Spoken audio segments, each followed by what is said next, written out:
Il TG del quotidiano La Nazione Siciliana, notizie della Sicilia in 3 minuti.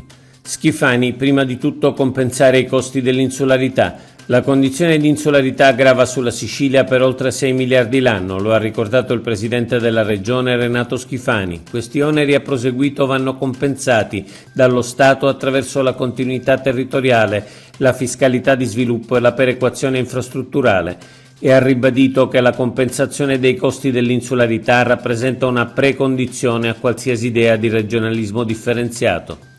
Fratelli d'Italia rivendica i successi nel turismo. I parlamentari di Fratelli d'Italia in Sicilia scendono in campo a difesa dei loro assessori che negli anni si sono alternati all'assessorato al turismo e subiscono adesso attacchi immotivati. Benvengano i controlli, ma non siano utilizzati in modo strumentale, dicono i parlamentari.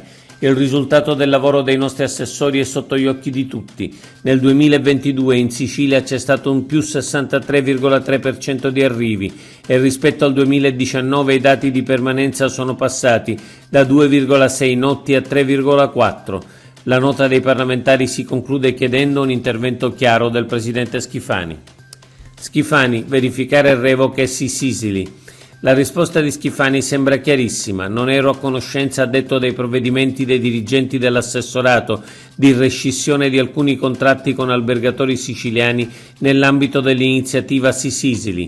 Già domani, prosegue, i miei uffici assumeranno le dovute informazioni con l'obiettivo di restituire serenità agli albergatori.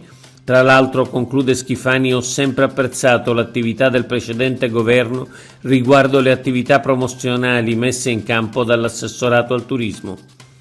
Minaccia agli amministratori, triste primato per la Sicilia.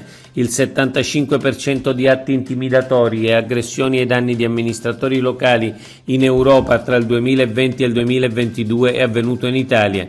Il dato è contenuto nel report dell'Associazione Avviso Pubblico. Nel 2022 in Italia si sono verificati 326 episodi. Il primo posto tra le regioni italiane va alla Sicilia con 50 casi, che toglie il triste primato alla Campania, seguita da Puglia e Calabria. Indiana Jones a Taormina. Domenica sera al Teatro Greco di Taormina, pieno in ogni ordine di posti, è stato proiettato in anteprima italiana alla presenza dell'attore Harrison Ford il film Indiana Jones e il quadrante del destino. Così si è aperta la 69esima edizione del Taormina Film Fest in collaborazione con la Fondazione Taormina Arte. Una programmazione di grandissima qualità, ha detto il presidente della regione Renato Schifani. Ancora una volta la Sicilia torna ad accendersi di star, dichiara l'assessora al turismo e spettacolo Elvira Amata.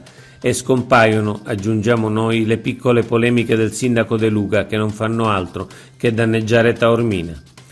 Occupazione, Bolzano 79,2%, Sicilia 46,2%, le due Italie.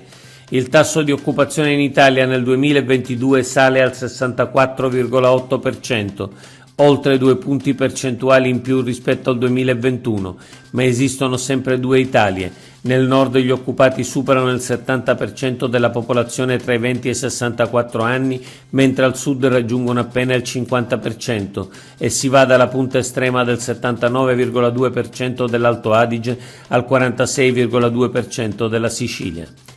Oggi è tutto. Per l'informazione della Nazione Siciliana, notizie.sicilia. Approfondisci su www.lanazionesiciliana.eu.